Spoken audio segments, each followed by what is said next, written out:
Bismillahirrahmanirrahim.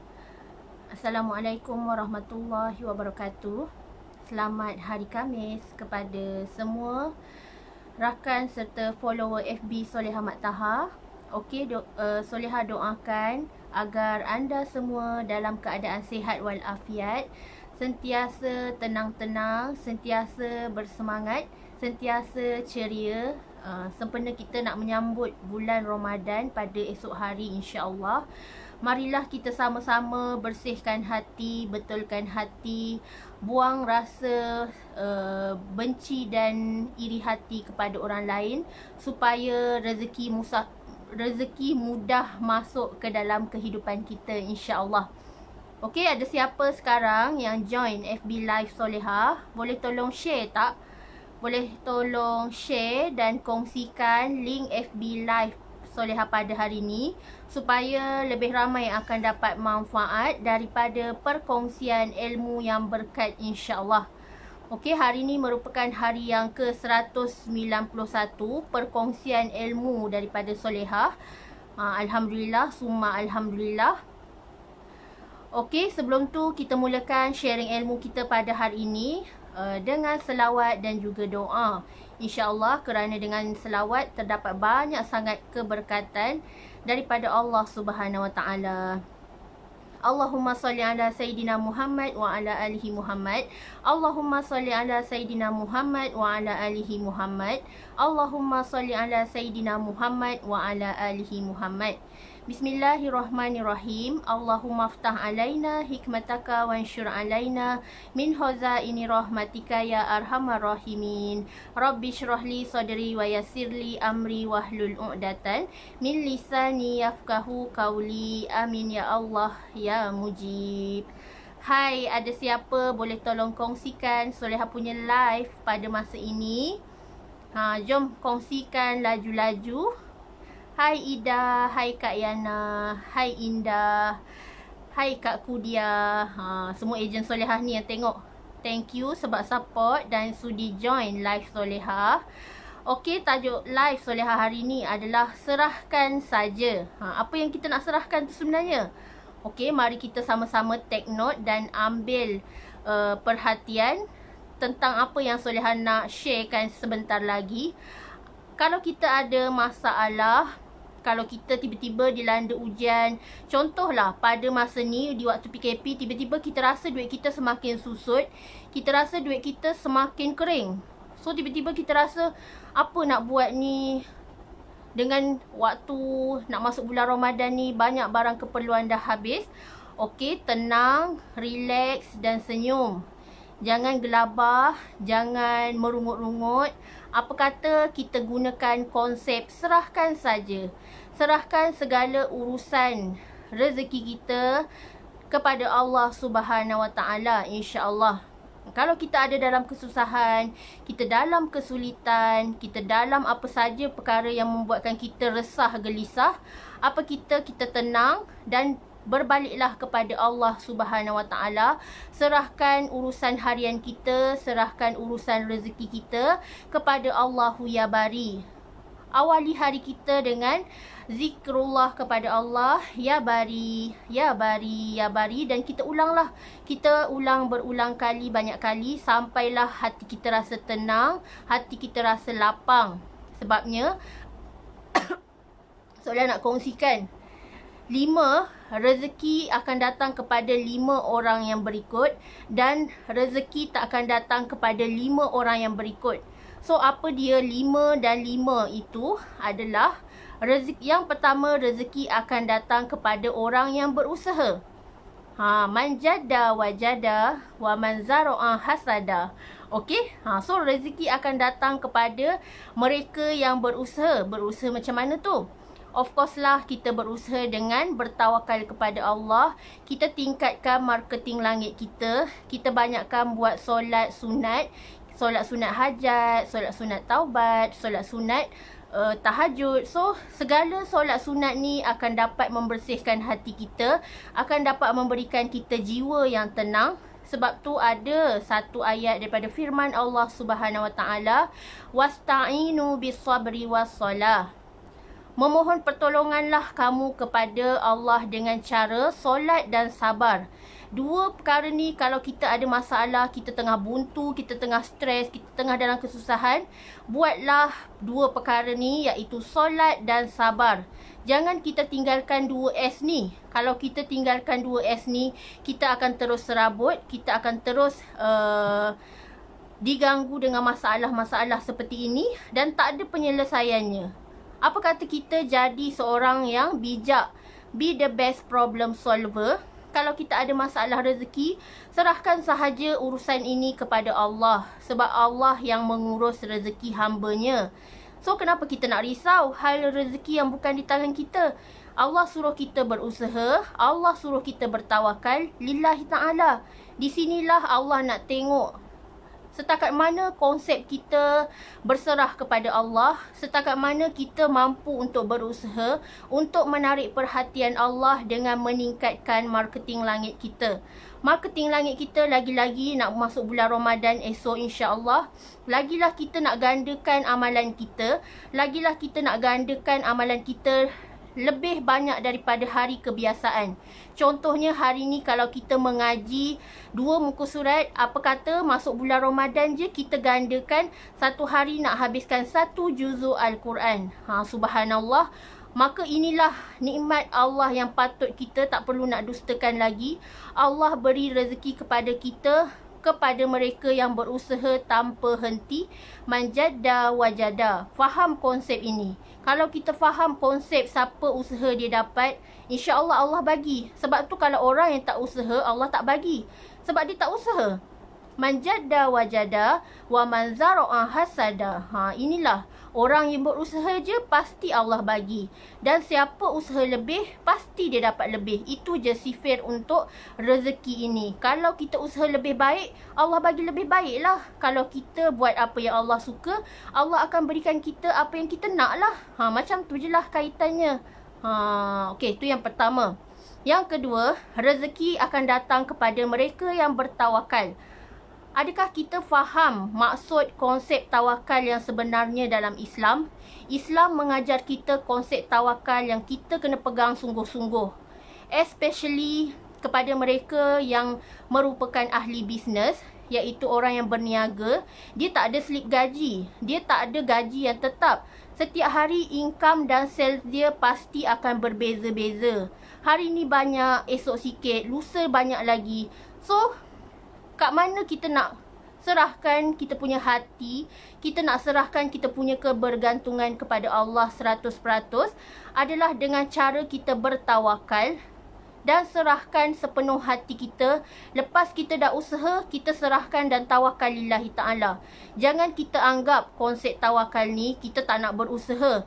Kita tak nak berusaha pun untuk capai segala kejayaan tu, kita hanya serahkan kepada Allah. Seperti menanti duit yang turun daripada langit. Tak maulah macam tu. Tak maulah macam tu.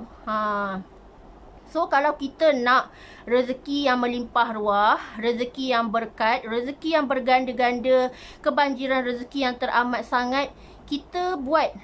Kita jaga konsep tawakal. Kita faham rezeki ni adalah daripada Allah.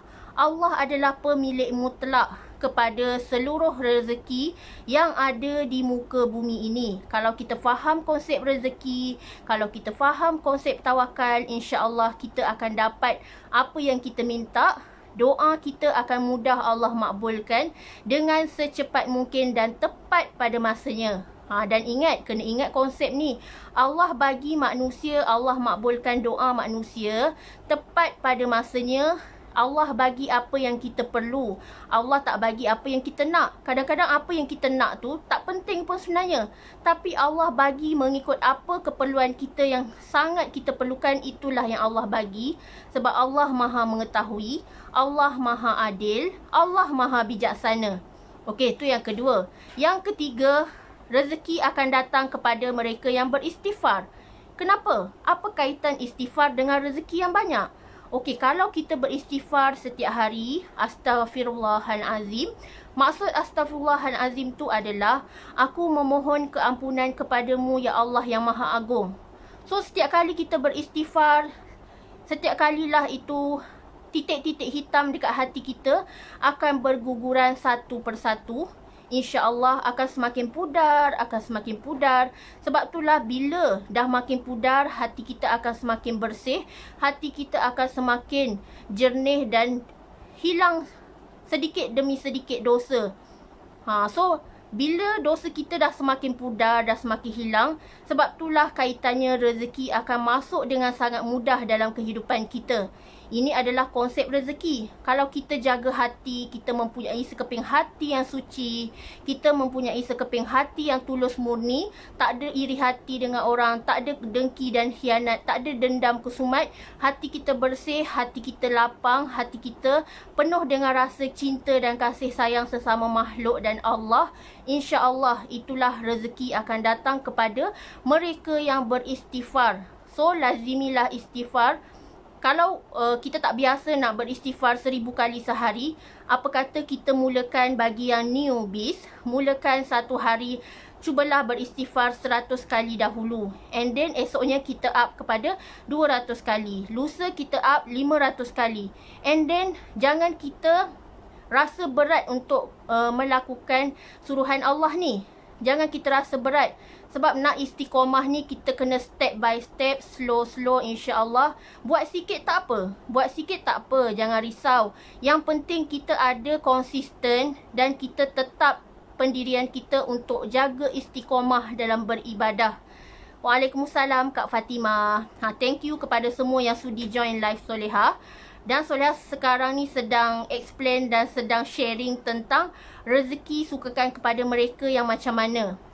So yang keempat, rezeki sukakan kepada mereka orang yang bertenang. So tenang-tenang, jangan stres-stres, jangan masam-masam, senyum. Senyum. Nampak tak Soleha senyum ni? So rezeki akan sukakan kepada mereka yang bertenang. Bertenang macam mana tu? Orang yang tenang sudah pasti dia akan menang. Sebab tu Allah suka bagi rezeki kepada mereka yang relax, yang tenang, yang ceria, yang bahagia, yang tak ada nak marah-marah. So tenang dan relax untuk menjemput rezeki daripada Allah Subhanahu Wa Taala. Kita just buat jaga agama Allah, jaga amal ibadah kita, dan kita raih kasih sayang Allah dengan penuh rasa cinta, penuh rasa tawaduk lillahi ta'ala. Banyakkan bertenang, jangan stres-stres. Lagi-lagi waktu PKP ni, jangan jadi mak kau hijau. Jangan jadi mak kau hijau, tenang-tenang, relax. Kalau rasa nak marah, ambil wuduk, beristighfar. Jangan kita lepaskan geram dekat anak-anak kita. Jangan kita lepaskan geram dekat suami atau isteri kita. Jangan. Sebabnya, rezeki akan lari kalau kita suka nak marah-marah, kalau kita suka nak geram-geram dekat orang. Rezeki tak sukakan dengan orang yang macam tu. Okey. Yang kelima, rezeki akan datang kepada mereka yang bersyukur. Seperti dalam firman Allah Subhanahu Wa Taala dalam surah Ibrahim, a'udzubillahi minasyaitonirrajim, la in syakartum la azidannakum. Barang siapa yang bersyukur, aku akan tambah nikmat dan rezeki yang berganda kepada dia. So, banyakkan bersyukur, banyakkan berterima kasih kita kepada Allah. Bangun pagi-pagi, jangan terus rasa nak marah-marah. Jaga emosi kita, jaga mood kita. Jangan ke laut Cina Selatan. InsyaAllah kita bangun dengan penuh rasa kesyukuran dan ucap terima kasih kepada Allah. Dan selalulah buat solat sunat duha. Tanda kita ucapkan terima kasih dan zahirkan rasa kesyukuran kita kepada Allah Ta'ala kerana sampai hari ini kita masih dihidupkan, kita masih diberi nikmat iman dan Islam, kita masih ada nafas menghirup udara yang bersih dan sihat, kita masih dapat melihat wajah anak-anak tersayang kita, wajah isteri atau suami kita yang tersayang. Inilah antara bentuk rezeki dan kesyukuran yang patut kita zahirkan pada masa kini, insya-Allah. So, jadilah orang yang bersyukur. Orang yang bersyukur ni rezeki dia melimpah ruah. Dia tak ada nak merungut-rungut. Dia sentiasa berterima kasih kepada Allah. Kalau Allah bagi dia rezeki sikit, dia bersyukur. Dan kalau Allah bagi dia rezeki lebih daripada biasa pada hari itu, dia akan berterima kasih kepada Allah dan dia akan banyak-banyak bersedekah. Dia akan banyak infakkan harta dia ke jalan Allah. Inilah adalah sebaik-baik hamba. Bersyukur atas segala nikmat Allah dalam apa saja situasi yang melanda pada masa ini. Okey, ini adalah huraian daripada lima golongan yang rezeki akan datang kepada dia. And then sekarang Soleha nak ceritakan 5 golongan yang rezeki tak akan datang kepada dia adalah 5 ini. Yang pertama, rezeki tak akan datang kepada mereka yang berbunyi-bunyi. Macam tadi, popek, macam ayam tercabut ekor. Cuba kita bayangkan kalau setiap hari kita penuh dengan merungut-rungut, penuh dengan membebel-bebel, nak marah-marah Allah, nak marah-marah orang sekeliling. Adakah itu penyelesaian kepada segala masalah? Jangan kita marah-marah, relax, senyum. Rezeki tak suka orang yang marah-marah ni. Kalau kita marah-marah, tak ada selesai masalah. Malah hidup kita bertambah buntu, hidup kita bertambah stres, hati kita panas, hati kita menggelegak, rasa nak telan orang je, rasa nak gigit orang je kan. Kan Ida? So, jangan marah-marah, jangan stres-stres. Rezeki tak sukakan kepada orang yang berbunyi-bunyi, banyak mulut, suka merungut. Rezeki tak akan datang kepada golongan ini. Yang kedua, rezeki tak akan datang kepada mereka yang berkira-kira. Berkira nak bersedekah, berkira nak buat baik, berkira nak menuntut ilmu, berkira nak mengaji, berkira-kira nak buat solat. So, jangan jadi orang yang berkira-kira. Sebab orang yang berkira-kira ni, Allah akan berkira-kira dengan rezeki dia. Allah akan berkira-kira nak bagi dia ni rezeki banyak mana ya. And then, sebab kita, diri kita, sikap kita yang ada satu perangai negatif, yang suka nak berkira-kira. Dia tak tahu ke? Dia tak tahu ke rezeki ni adalah jaminan daripada Allah Subhanahu Wa Taala? Yang mana kita kena yakin. Kita kena yakin dengan konsep rezeki. Rezeki akan datang kepada mereka yang sentiasa bersyukur dan berusaha insya-Allah. So, jangan ada rasa nak berkira-kira. Jangan ada rasa kedekut. Tu dah sedut pipi dah. Ida sedut pipi dah. So, jangan nak berkedekut. Murahkan hati, ringankan tangan, banyakkan memberi. The more you give, the more you get. Jangan ada rasa bakhil, haji bakhil, nak kedekut je. Sebabnya harta yang ada di sekeliling kita ni bukan kita punya, tapi Allah yang punya. Tapi kenapa kita nak ada rasa kedekut, rasa nak berkira-kira, nak bagi ke orang pun rasa, nak bagi ke tak, nak bagi ke tak. So last-last kita tak bagi sebab ada syak wasangka dalam hati kita, ada perasaan negatif dalam hati kita, berkira-kira nak bagi seseorang, nak bagi orang sedekah, nak bagi orang makanan, kedekut. Kedekut tu masih menguasai dalam diri dia sendiri. Na'udzubillah min zalik. Semoga semua yang mendengar ni, seorang yang murah hati, seorang yang baik hati dan penuh dengan sifat mahmudah insya-Allah. Amin. Ya Allah yang mujib.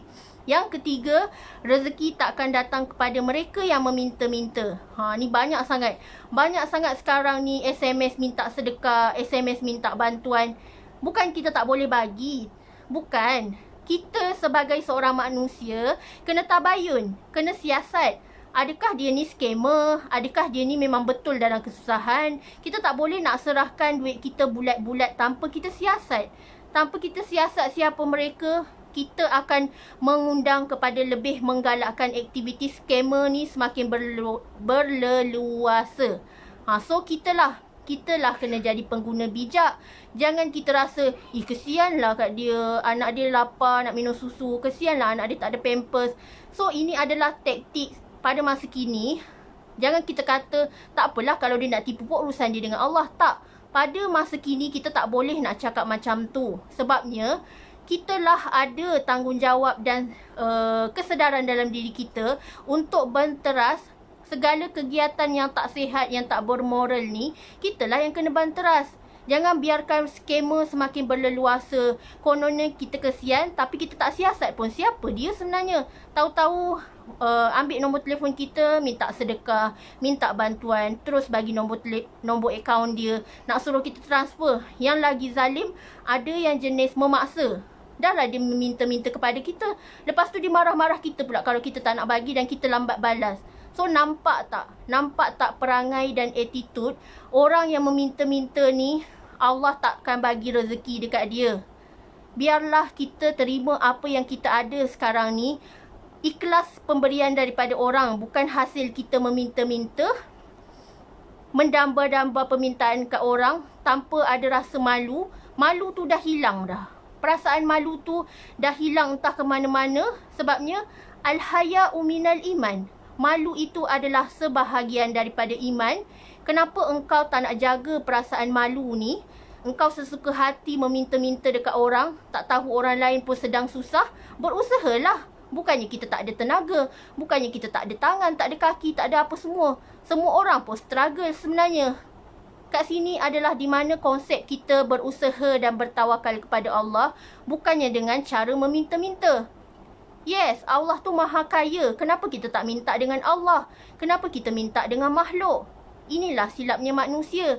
Dan yang kita tahu, kita kesian je kat dia. Padahal dia tu orangnya menipu. Lebih baik kita siasat dan kita tabayun. Siapakah mereka golongan ini yang suka meminta-minta? Sebabnya sekarang ni telah disediakan pusat zakat, Majlis Agama Islam. Pergilah di tempat-tempat yang selayaknya. Jangan kita meminta-minta kepada orang. Akan menyebabkan rasa hilang percaya ni. Kita tak boleh nak percaya orang-orang macam ni. Sebab dah banyak sangat dah kes penipuan pada masa kini. Asbab kita tak cakna, asbab kita tak ada kesedaran nak siasat siapakah dia sebenarnya. Adakah betul dia dalam kesusahan? Adakah betul dia yang kita kena bantu? Ataupun siapa lagi yang kita kena bantu ni? Kita kena siasat dan kita kena cakna. Jangan ambil mudah, jangan ambil ringan. Okey, yang keempat, rezeki tak akan datang kepada yang berkeluh kesah. Siapa kat sini yang sedang berkeluh kesah, yang sedang buntu, yang sedang stres, yang sedang bimbang? Adakah itu solusi terbaik untuk penyelesaian segala masalah kita? Kalau kita tak ada duit, kita mintalah dengan Allah. Kita bercakaplah dengan Allah. Berusahalah untuk mencari rezeki yang berkat daripada Allah. Jangan kita terus berkeluh kesah, mengaji tak nak, solat tak nak. Malah kita sebenarnya semakin jauh daripada Allah kalau kita berlaku seperti itu. Sebab tu kita kena turunkan ego kita, kita kena rendahkan hati kita. Kalau ada masalah, segeralah solat dan sabar. Allah akan bersama dengan orang-orang yang sabar. Innallaha ma'as-sabirin. Inilah Allah. Allah maha baik. Dia tak akan biarkan kita terkapai-kapai kalau kita minta dan memohon sepenuh hati. Ni kita nak minta dekat Allah, nak tadah tangan pun malas. Nak solat pun malas. Lagilah sejadah tu dah bergulung-gulung, tak dibentangkan. Al-Quran dah berhabuk atas almari, dah lama tak dibaca. Esok nak masuk Ramadan. Last baca Ramadan tahun lepas. Na'udzubillah min zalik. Nampak tak? Nampak tak macam mana Allah nak bagi rezeki kat kita kalau kita tak jaga part ini? Kita tak jaga perhatian Allah, kita tak raih kasih sayang Allah dengan buat apa yang Allah suruh dan tinggalkan apa yang Allah larang. Amar ma'ruf nahi mungkar. Jadilah kita sebaik-baik manusia yang selalu mengadu kepada Allah, selalu berserah kepada Allah. Sebab tu tajuk hari ini adalah serahkan saja. Serahkan kepada siapa? Siapakah tempat kita bersandar? Dah tentulah kita bersandar kepada Allah Subhanahu Wa Taala. Jangan tinggalkan Allah dalam waktu kita susah atau senang. Tapi selalulah ingat Allah lagi, Allah dulu dan Allah terus serta Allah selamanya. Pegang Allah dalam hati kita, insya-Allah kita akan bahagia dunia akhirat. Rezeki akan datang kepada kita dengan berkat. Walaupun sikit tapi cukup. Inilah konsep berkat. Walaupun kita rasa benda tu nampak sikit je, nampak macam tak cukup je, tapi cukuplah, malah berlebih lagi. Ini adalah tanda Allah berkatkan rezeki kita. Allah gandakan rezeki kita. Allah cukupkan rezeki kita. Kalau kita orangnya bersyukur, bukanlah terus berkeluh kesah. Yang kelima, yang terakhir, rezeki tak akan datang kepada yang ragu-ragu. Ragu-ragu tu macam mana? Masih ada dalam hati kita syak wasangka kepada Allah. Betul ke Allah akan makbulkan doa aku ni? Betul ke Allah nak bagi aku rezeki ni? Jangan ada keraguan dalam hati kita. Yakinlah 100% bahawa Allah maha kaya. Allah maha pemberi rezeki. Ya Razak, Ya Wahab. Sebab tu kalau kita dalam kesusahan, kesempitan, tak ada duit, banyakkan zikir Ya Wahab, Ya Razak. InsyaAllah pertolongan Allah akan sampai pada kita tepat pada masanya, pada bila-bila masa yang kita perlukan. Allah bantu kita dengan sangat mudah dan sangat lancar. So jadilah manusia yang selalu yakin kepada Allah. Buang rasa ragu-ragu dan buang rasa egois dalam diri kita. Sentiasa rendahkan hati, turunkan ego kita. Banyakkan menadah tangan. Banyakkan bermunajat kepada Allah. Banyakkan tingkatkan amal ibadah kita. InsyaAllah kita serahkan semua kepada Allah Subhanahu Wa Taala. Tajuk hari ni, serahkan saja. Serahkan semuanya kepada Allah. Jangan kita risau. Jangan kita gatal-gatal nak buat kerja Allah. Sudah tentu kita ni manusia, makhluk, tak ada kuasa langsung. Kita ni maha lemah, kita ni hanya hamba, kita ni penuh dengan dosa. So biarlah kita serahkan saja semua urusan yang kita risaukan tu, kita serahkan sahaja kepada Allah Subhanahu Wa Taala. InsyaAllah kitalah yang akan menjadi seorang yang kaya jiwa, kaya hati dan kaya harta, insyaAllah. Dan bila kita kaya harta, insyaAllah kita akan infakkan kepada orang-orang yang selayaknya. Kita akan infakkan kepada saluran yang betul, insyaAllah. Okey? Dah jelas dengan topik hari ni. Serahkan saja. Ada 5 tadi. Rezeki akan datang kepada mereka. 5 golongan tadi.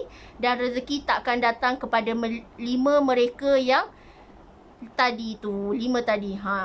Okey, anda jelas? Betul. Kak Hawa dah rasa jelas, alhamdulillah. Laju macam robot Soleh cakap. Sebab poin hari ni agak banyak dan padat. So Soleh cakap secara terang dan jelas supaya anda semua dapat informasi dan maklumat tentang perkongsian hari ni berkaitan dengan serahkan saja. So jangan risau hala rezeki kita. Serahkan bulat-bulat kepada Allah Subhanahu Wa Taala, tempat yang betul, insya-Allah. Kalau kita yakin Allah yang memberi bantuan, maka kita akan dapatlah bantuan Allah tu. So banyakkan berlapang dada. Soleh ucapkan selamat menyambut bulan Ramadan. InsyaAllah esok 1 Ramadan. Sama-sama kita tingkatkan amal ibadah kita. Sama-sama kita top up kita punya amal ibadah. Nak upgrade kepada level yang lebih tinggi daripada tahun lepas kita buat biasa-biasa. Apa kata tahun ni kita buat yang luar biasa. InsyaAllah Allah Maha Baik. Allah akan gandakan segala amal dan pahala kita hari ini kerana Allah Ta'ala. Kita nak masuk syurga Allah, sudah pasti banyak benda yang kita kena korbankan. Kita kena korbankan masa, tenaga, wang ringgit untuk meraih kasih sayang Allah Subhanahu Wa Taala. Okey, terima kasih kepada semua yang sudi join. Bertuahnya anda kerana masih berada di taman-taman syurga di dunia, iaitu majlis ilmu. Hari ni, apa yang Soleh kongsikan ni, semoga terkesan di hati dan semoga memberi manfaat kepada anda semua. Maafkan salah silap Soleha. Sempena nak menyambut bulan Ramadan ni, apa kata lupakan segala salah silap yang lepas. Harap dimaafkan kosong-kosong. Soleha sayangkan anda semua. Dan doakan kita semua dapat menghadapi Ramadan ni dengan penuh keberkatan dan penuh dengan keinsafan, insyaAllah. Okey, wabillahi taufiq wa hidayah. Wassalamualaikum warahmatullahi wabarakatuh. Bye-bye.